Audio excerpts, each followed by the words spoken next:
Hello friends, welcome to our channel Study Addicted Academy. This is a lecture series of multiple choice questions on Indian polity and international relations। और ये specially हमारी test series आती है for UPSC preliminary examinations as well as ये test series जो आपको SSC state level PSC examinations और other examinations जहां पर आपको जो है इंडियन पॉलिटी और इंटरनेशनल रिलेशन या जनरल स्टडीज से रिलेटेड क्वेश्चन देखने को मिलेंगे, वहां पर आपकी बहुत ज्यादा हेल्प करने वाली है। सो फार हमने जो है 20 पार्ट्स जो है इसके डिस्कस कर लिया और 200 वैल्यूएबल क्वेश्चन हमने डिस्कस कर लिया। अगर आपने वो अभी तक नहीं देखे तो उनको आप पहले देख लीजिए। अगर आपने अभी तक हमारे चैनल को सब्सक्राइब नहीं किया है तो स्टडी एडिक्ट अकेडमी करके जो हमारा चैनल जो यूट्यूब पे रहता है, आप इसको जो है सब्सक्राइब कर लीजिए और make sure to press the bell icon, ताकि सबसे पहले जो आपको जो है हमारी किसी भी बनाई हुई वीडियो की जो नोटिफिकेशन मिल सके। फर्स्ट क्वेश्चन आप अपनी स्क्रीन के सामने देख सकते हैं। इसमें पूछा गया है कि कौन सी कंट्री, कौन सा देश जो है अरब लीग जो ग्रुप रहता है उसका मेंबर नहीं है। तो देखिए मैं आपको बताना चाहूंगा, इराक, सऊदी अरेबिया, यूएई इसके जो मेंबर है। ईरान इसका मेंबर जो है नहीं है, तो हमारा राइट आंसर हो जाएगा A, Iran is not a member. आप ध्यान रखना जीसीसी के जितने मेंबर है, जीसीसी जो है पर्शियन गल्फ की ऑर्गेनाइजेशन है जो कि 1981 में फॉर्म हुई थी। इसका हेडक्वार्टर यहाँ सऊदी अरब में मिलेगा। इसके जो मेंबर रहेंगे Kuwait, Bahrain, Qatar, UAE, Saudi Arabia and Oman, ये इसके जो मेंबर्स रहेंगे 6 के 6। इसके साथ ध्यान रखना सूडान जो है इसका मेंबर आपको देखने को मिलेगा, लेकिन साउथ सूडान इसका मेंबर देखने को नहीं मिलेगा। अरब लीग जो है एक जो वॉलंटरी एसोसिएशन है, एक जो है स्वैच्छिक एक एसोसिएशन है ये हमारे कंट्रीज के बीच में, जहां पर जो है अरबिक बोली जाती है या इन्होंने अरबिक लैंग्वेज को जो अपनी ऑफिशियल लैंग्वेज जो है डिक्लेयर कर रखा है। इसमें जो 22 मेंबर्स हैं और इसमें जो पैलेस्टीन में आपको मेंबर देखने को मिलेगा। और अरब लीग जो है रिगार्ड करती है पैलेस्टीन को एज एन इंडिपेंडेंट स्टेट। और इसका जो मेन जो लक्ष्य रहता है ये रहता है कि इन्होंने जो मजबूत करनी है संबंध जो रहते हैं, जो टाइज जो रहती है, रिलेशन जो रहती है कंट्रीज के बीच में, और कोऑर्डिनेट करना है अपनी पॉलिसीज और डायरेक्ट करना है तुम्हारे एक कॉमन गुड की तरफ। यहाँ पर अब लीग्स के जो है मेंबर्स जो है आप अपनी स्क्रीन के सामने देख सकते हैं। देखिए सोमालिया, सोमालिया इसका मेंबर रहेगा। सोमालिया कैपिटल मेगादिशु, ये इसका मेंबर है। देखिए इथोपिया मेंबर नहीं है, इरिट्रिया मेंबर नहीं है। उसके बाद आपको यहाँ पर सूडान जो है देखने को मिलेगा। सूडान की कैपिटल खार्टूम, ये भी इसका मेंबर रहेगा। उसके बाद इजिप्ट, इजिप्ट की कैपिटल कैरियो ऑल्सो इसका मेंबर रहेगा। यहाँ पर आपको मेडिटेरियन सी मिलेगी और मेडिटेरियन सी को ये टच करते हैं। इसके साथ साथ आपको यहाँ पर लीबिया देखने को मिलेगा, इसकी कैपिटल ट्रिपोली। उसके बाद आपको तुनिशिया देखने को मिलेगा, फिर अल्जीरिया देखने को मिलेगा, मोरक्को कैपिटल राबत। उसके बाद आप यहाँ पर जो है मोटियाना देखने को मिलेगा। यहाँ पर आपको यमन कैपिटल साना, यहाँ पर जो रेड सी रहेगा, यहाँ पर जो है गुल्फ ऑफ एडन रहेगी और यहाँ पर स्टेट बल्लर मंदीप रहेगी। यहाँ पर आपको जो है ओमान देखने को मिलता है, ओमान की कैपिटल है मस्कट। फिर उसके बाद यहाँ पर आपको यूएई, यूएई की बात है कतर, कतर कैपिटल दोहा। और 2022 के फीफा वर्ल्ड कप जो आपको दोहा में देखने को मिलेंगे। और जिस स्टेडियम में ये होंगे ये इंडिया के लिए प्राउड की मूवमेंट है। लार्सन एंड टर्बो जो कि 1938 में जो है इस्टेब्लिश हुई थी, एक जो मैन्युफैक्चरिंग जो है ये हमारी कंपनी रहती है और इसके हेडक्वार्टर आपको मुंबई देखने को मिलेंगे। इनके द्वारा जो स्टेडियम बनाया गया है जहां पर फीफा वर्ल्ड कप जो है 2022 का हमें देखने को मिलेगा। इसके बाद बहरीन, कुवैत, कुवैत की कैपिटल कुवैत सिटी। और यहाँ पर आप देख सकते हैं इराक, लेकिन ईरान इसका मेंबर जो है नहीं है। यहाँ पर आप सीरिया देख सकते हैं, सीरिया कैपिटल है दमिश्कस, ये भी इसके मेंबर आपके रहेंगे। उसके बाद यहाँ पर आपको लेबनान देखने को मिलेगा, लेबनान की कैपिटल आपको बेरूत होगी। और पैलेस्टीन, और पैलेस्टीन के साथ यहाँ पर जॉर्डन, जॉर्डन कैपिटल अमान। ये ऑर्गेनाइजेशन जो है 1945 में जो इस्टेब्लिश हुई थी। सीरिया का आप ध्यान रखना, सीरिया की जो है अभी तक जो इसकी मेंबरशिप है ये 2011 में जो सस्पेंड कर दी गई थी। तो प्रेजेंट कंटेक्स्ट में सीरिया भी जो है अरब लीग का मेंबर नहीं है, इसकी मेंबरशिप जो सस्पेंडेड है। और अरब लीग के आपको जो हेडक्वार्टर जो है इजिप्ट की कैपिटल केरियो में जो देखने को मिलेंगे। तो इसको भी मेक श्योर रिमेंबर कि हेडक्वार्टर इसके जो है केरियो में आपको इजिप्ट में देखने को मिलेंगे। तो ध्यान रखना सूडान इसका मेंबर है, साउथ सूडान नहीं है। इराक इसका मेंबर है, ईरान नहीं है। और सऊदी सीरिया की जो मेंबरशिप है वो 2011 से जो सस्पेंडेड है, तो सीरिया भी इन परसेंट जो इसका मेंबर नहीं है। नेक्स्ट क्वेश्चन में पूछा गया है, इसमें बोला गया consider the following statement regarding the Asia Pacific economic cooperation. देखिए एशिया पैसिफिक इकोनॉमिक कोऑपरेशन में देखिए एशिया में देखिए इंडिया रहता है, लेकिन आपने एक चीज इंडिया के कॉन्टेक्स्ट में ध्यान रखनी है कि एशिया पैसिफिक इकोनॉमिक कॉर्पोरेशन से रिलेटेड आपको पहली चीज ये पता होनी चाहिए कि इंडिया इसका मेंबर नहीं है। उसके बाद आपको ये पता होनी चाहिए कि ये जो है इंटर गवर्नमेंटल जो है फॉरम है इकोनॉमिक्स की, जो कि पैसिफिक रिम का जो है पार्ट है, जो कि एशिया पैसिफिक रीजन का जो हमारा जो पार्ट है। तो देखिए फर्स्ट स्टेटमेंट इसमें रहती है इट इज अ सब ग्रुप अंडर G20। ऐसा कुछ भी नहीं है, ये एक रीजनल जो है हमारी जो है एक इंटर गवर्नमेंटल जो है फॉरम है इकोनॉमिक्स का। एपेक ने जो अपना फंक्शन जो स्टार्ट किया था 1989 में, और इसके हेडक्वार्टर्स आपको मिलेंगे क्यूंसटाउन, सिंगापुर में। तो इसमें देखिए सेकंड स्टेटमेंट, फर्स्ट स्टेटमेंट गलत हो जाएगी, तो जहां जहां आपका फर्स्ट है आप उसको काट सकते हैं। और इसमें पूछा गया कौन सी स्टेटमेंट करेक्ट है। Second statement India and China both are members to the APEC. देखिए चाइना तो इसका आपको मेंबर मिलेगा, चाइना मिलेगा, ताइवान मिलेगा, लेकिन इंडिया इसका मेंबर आपको नहीं मिलेगा। तो both statement are not correct, तो राइट आंसर हो जाएगा हमारे पास डी। दोनों स्टेटमेंट जो हमारी करेक्ट नहीं है। ये विकिपीडिया का आप एक कटलेट देख सकते हैं। देखिए इसमें बोला गया कि एशिया पैसिफिक इकोनॉमिक कोऑपरेशन जो है एक इंटर गवर्नमेंटल फॉर्म है for 21 member economies, in the Pacific Rim that promotes free trade throughout Asia Pacific region. ये जनरली एक फ्री ट्रेड एग्रीमेंट है जो कि फ्री ट्रेड को जो प्रमोट करती है इन एशिया पैसिफिक हमारी कंट्रीज में। यहाँ पर इसका आप मैप देख सकते हैं, this is a Pacific ocean, this is a northern Pacific ocean, this is a southern Pacific ocean, this is Russia member of APEC, China, यहाँ पर देख सकते हैं मैप में थाईलैंड, वियतनाम, सिंगापुर में हेडक्वार्टर है इसका। हियर इज इंडोनेशिया, इंडोनेशिया के साथ है, और यहाँ देख सकते हैं फिलीपाइंस, यहाँ पर आपको पपुआ न्यू गिनी मिलेगा, ऑस्ट्रेलिया, न्यूजीलैंड, चाइना के साथ आपको यहाँ पर जापान देखने को मिलेगा। यहाँ पर आपको देखिए कनाडा हो गया, यूएसए हो गया और मैक्सिको हो गया, फिर पेरू हो गया और यहाँ पर चिली हो गया। और यहाँ पर आप देखना पेरू, चिली और बोलिविया के सेंटर में जो हमारा लिथियम ट्रायंगल में रहता है, यहाँ पर लिथियम काफी ज्यादा होता है। और एक बात भी ध्यान रखना, क्यूंसटाउन सिंगापुर में जो इसका जो हेडक्वार्टर जो लोकेटेड है। तो यहाँ पर आप देखते हैं एशिया पैसिफिक इकोनॉमिक कॉर्पोरेशन जो है रीजनल इकोनॉमिक फॉर्म है, 1989 में जो स्टेब्लिश हुआ है to leverage the growing interdependence of the Asia Pacific. और इंडिया जो मेंबर नहीं है एपेक का, 21 member economy, Australia, Brunei, Darussalam, Canada, Chile, People Republic of China, Hong Kong China, Indonesia, Japan, Republic of Korea, Malaysia, South Korea भी देखिए इसका मेंबर है, Mexico, New Zealand, Papua New Guinea, Peru, Philippines, Russian Federation, Chinese Taipei, Taiwan, Thailand, USA और Vietnam. देखिए fundamental duties जो है हमारे कॉन्स्टिट्यूशन में ओरिजिनली जो नहीं थी, जो मौलिक कर्तव्य है, ये जो है 42nd जो कॉन्स्टिट्यूशनल अमेंडमेंट एक्ट हुआ 1976 on the recommendation of the स्वर्ण सिंह कमेटी, तो 10 फंडामेंटल ड्यूटीज जो हमारे कॉन्स्टिट्यूशन में जो डाली गई। और देखिए इसमें बोला गया shall be duty of every citizen, यानी कि ये जो सिटीजन के ऊपर जो लागू होती है, to abide by the constitution and respect its ideals and institution, national flag and national anthem. इसका मतलब ये है कि हमने जो है संविधान के सहयोगी बनना है, इसका संरक्षण करना है और हमने जो है रिस्पेक्ट करनी है, आदर रखना है इसके आइडियल्स के प्रति, जो भी इसमें आदर्श है, नॉर्म्स है, इसके जितने भी इंस्टीट्यूशंस हैं, और जो हमारा राष्ट्रीय झंडा है और जो हमारा जो राष्ट्रीय गान है उसके प्रति जो हमने जो है एक रिस्पेक्ट जो है, आदर का भाव जो रखना है। सेकंड है कि to cherish and follow the noble ideals which inspired our national struggle of freedom, to uphold and protect the sovereignty, unity and integrity of India. हमने डिफेंड करना है हमारे देश को और हमने छोड़ देनी है नेशनल सर्विसेज जब भी हमें जो है करने को कहा जाए। हमने प्रमोट करनी है हार्मोनी और स्पिरिट ऑफ कॉमन ब्रदरहुड, भाईचारे की भावना among all section of the society, और डेरोगेट करनी है, हमने जो है त्याग करनी है ऐसी practices which are derogatory, renounce करनी है ऐसे प्रैक्टिस, ऐसी प्रैक्टिस का त्याग करना है जो कि derogatory to dignity of women, यानी जो वुमेन के स्वाभिमान के लिए जो है अच्छी नहीं है, उनको हमने त्याग करना है। और हमने वैल्यू और प्रिजर्व करना है rich heritage of composite culture, protect और इंप्रूव करना है नेचुरल एनवायरमेंट, एनवायरमेंट का संरक्षण करना है जिसमें हमारे पास लेक्स, फॉरेस्ट और वाइल्ड लाइफ आती है, और कंपेंशन होनी चाहिए हमारी लिविंग क्रीचर्स के प्रति। डेवलप करना है हमने एक साइंटिफिक टेम्पर, देखिए साइंटिफिक टेम्पर हमारी कंट्री में होना चाहिए, तभी रिसर्च और डेवलपमेंट जो हमारी प्रमोट हो सकती है। ह्यूमनिज्म को प्रमोट करना है, spirit of inquiry and reform को प्रमोट करना है। हमने जो सेफ गार्ड करनी है, बचाव करना है पब्लिक प्रॉपर्टी का, जो भी सार्वजनिक जो प्रॉपर्टी है, उसको संपत्ति है, उसको प्रोटेक्ट करना है। और एब्ज्योर हमने त्याग करना है हिंसा का। हमने टू स्टेप टुवर्ड्स एक्सीलेंस की तरफ हम बढ़ना है in all sphere of individual collective activity, ताकि जो हमारा देश जो है ये जो लगातार जो है राइज कर सके, ऊपर उठ सके to the higher level endeavour and achievements.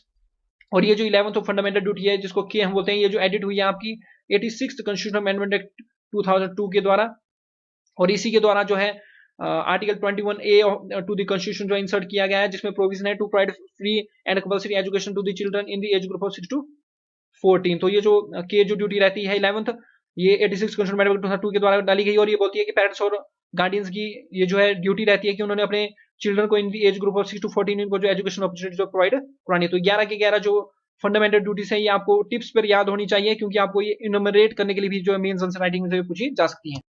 अब हम नेक्स्ट क्वेश्चन जो है फंडामेंटल ड्यूटीज जो हमारे कॉन्स्टिट्यूशन में दी गई है इनसे रिलेटेड जो है आप देख सकते हैं। और फंडामेंटल ड्यूटीज का कंसेप्ट जो हमने यूएसएसआर के कॉन्स्टिट्यूशन जो है सोवियत यूनियन के कॉन्स्टिट्यूशन से जो है इसको जो है लिया हुआ है।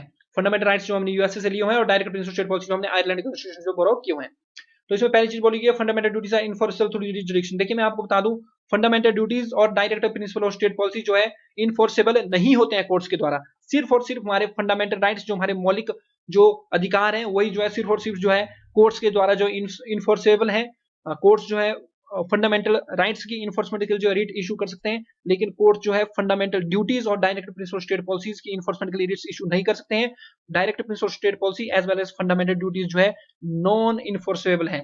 तो फर्स्ट जो हमारा गलत हो जाएगा, तो जहां जहां वन है उसको आप काट दीजिए। सेकंड बोलता है कि fundamental duties have form part of the Indian constitution adoption. देखिए हमारे कॉन्स्टिट्यूशन को जो अडॉप्ट किया गया है 26 नवंबर 1949 को, लागू हुआ है ये 26 जनवरी 1950 को। लेकिन जो फंडामेंटल ड्यूटीज है ये 42nd कॉन्स्टिट्यूशन अमेंडमेंट 1976 के द्वारा जो है इंसर्ट की गई है। तो अडॉप्शन के टाइम पे फंडामेंटल ड्यूटीज हमारे कॉन्स्टिट्यूशन में नहीं थी, तो सेकंड स्टेटमेंट भी हमारी गलत हो जाएगी। तो ऑटोमेटिकली हमारा राइट आंसर हो जाएगा डी 3 एंड 4। थर्ड देख लीजिए, fundamental duties becomes a part of constitution in accordance with the recommendation 46 committee. बिल्कुल राइट स्टेटमेंट है ये। 46 कमेटी की रिकमेंडेशन के बाद जो है हमने फंडामेंटल ड्यूटीज को जो हमारे कॉन्स्टिट्यूशन में डाला था। फंडामेंटल ड्यूटीज जो एप्लीकेबल है only to the citizen of India, this is also correct. ये जो फंडामेंटल ड्यूटीज जो है हमारे सिरोसी नागरिकों के ही ऊपर जो अप्लाई होती है, तो डी आंसर जो है इसका करेक्ट हो जाएगा। ठीक है, नेक्स्ट क्वेश्चन आप अपने सामने देख सकते हैं। Which of the following fundamental duties has been prescribed by the Indian constitution as a fundamental duty to defend the country. बिल्कुल सही बात है। To defend the country and render the national services then called upon to do so, ये जो fundamental duty है, तो one जहां नहीं है उसको हम काट सकते हैं, क्योंकि इसमें जो है करेक्ट आंसर पूछा गया है टू पे इनकम टैक्स। देखिए ऐसे to pay income tax, right to vote, ये जो फंडामेंटल ड्यूटीज में होना चाहिए। अगर आपसे मेंस आंसर राइटिंग में पूछा जाता है कि फंडामेंटल ड्यूटीज में क्या कमी है और क्या सुधार होना चाहिए, तो उसमें आप जरूर दीजिए कि टू पे इनकम टैक्स या to pay tax as well as right to vote या to pay to use the power of vote, ये फंडामेंटल ड्यूटी होनी चाहिए। लेकिन ये हमारी फंडामेंटल ड्यूटी सो फार नहीं है। इस तरह से आप सुधार जो वहां पर सजेस्ट कर सकते हैं। तो to pay income tax is not a fundamental duty, तो जहां पर टू है उसको हम काट सकते हैं। ऑटोमेटिकली बाय एलिमिनेशन हमारा आंसर आ जाएगा डी 1, 3rd एंड 4th। और थर्ड रहता है हमारे पास to preserve the charities of composite culture. तो देखिए भी हमारी फंडामेंटल ड्यूटी रहती है to value and preserve the charities of our composite culture, ये भी फंडामेंटल ड्यूटी है। और to safeguard public property and absorb violence is also a fundamental duty. तो राइट आंसर हो जाएगा डी। नेक्स्ट क्वेश्चन अगेन जो है पूछा गया है कि इनमें से कौन सी जो है फंडामेंटल ड्यूटीज में जो इंक्लूड की गई है संविधान के। पहली है to abide by the constitution respect its ideals and institution. बिल्कुल सही बात है, ये पहली हमारी फंडामेंटल ड्यूटी रहती है, तो जहां पर नहीं है उसको हम काट देंगे। सेकंड है to safeguard public property and absorb violence, ये हमारी जो है 9th फंडामेंटल ड्यूटी रहती है, तो जहां पर ये है, जहां पर टू नहीं है उसको काट देंगे। थर्ड है to uphold and protect the sovereignty unity and integrity of India, third भी बिल्कुल है, तो जहां पर 3 नहीं है ऑटोमेटिकली हमारा आंसर जाएगा D 1, 2, 3 are correct. To uphold and protect secularism, देखिए to protect and uphold the sovereignty unity and integrity of our country, ये हमारी फंडामेंटल ड्यूटी है। सेक्युलरिज्म को प्रोटेक्ट करने की बात जो है इसमें नहीं की गई है, तो फोर्थ इसमें गलत हो जाएगा। तो right answer first, second and third are correct, तो डी जो है राइट आंसर हो जाएगा। नेक्स्ट इसमें अगेन फंडामेंटल ड्यूटी से रिलेटेड जो स्टेटमेंट्स दी गई है, पहली बोले गया अभी to protect the sovereignty unity and integrity of India, fundamental duty है, बिल्कुल सही बात है। टू सेफगार्ड प्राइवेट प्रॉपर्टी, ऐसा कुछ नहीं है, इसमें बोला गया to safeguard public property and absorb violence, तो सेकंड हमारा कट हो जाएगा। थर्ड इसमें बोला गया to protect and improve the natural environment including fresh, बिल्कुल सही बात है, थर्ड ठीक हो जाएगा। तो फर्स्ट और थर्ड जो है इसमें जो हमारी सही हो जाएंगे, तो राइट आंसर इज डी।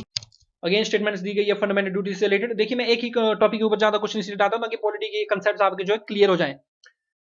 तो इसमें बोला गया have always been a part of the constitution India, देखिए बिल्कुल गलत बात है। फंडामेंटल ड्यूटीज जो है 42nd कॉन्स्टिट्यूशन अमेंडमेंट एक्ट 1976 के द्वारा जो 42वां संविधान संशोधन हुआ है 1976 में ऑन द रिकमेंडेशन ऑफ स्वर्ण सिंह कमेटी, इसके द्वारा जो 10 फंडामेंटल ड्यूटीज जो हमारी डाली गई है और रशिया से इसको कंसेप्ट को हमने लिया गया है, तो ये हमेशा जो है संविधान का पार्ट ये नहीं थी, तो फर्स्ट स्टेटमेंट गलत हो जाएगी, तो जहां जहां वो नहीं इसको हम काट देंगे।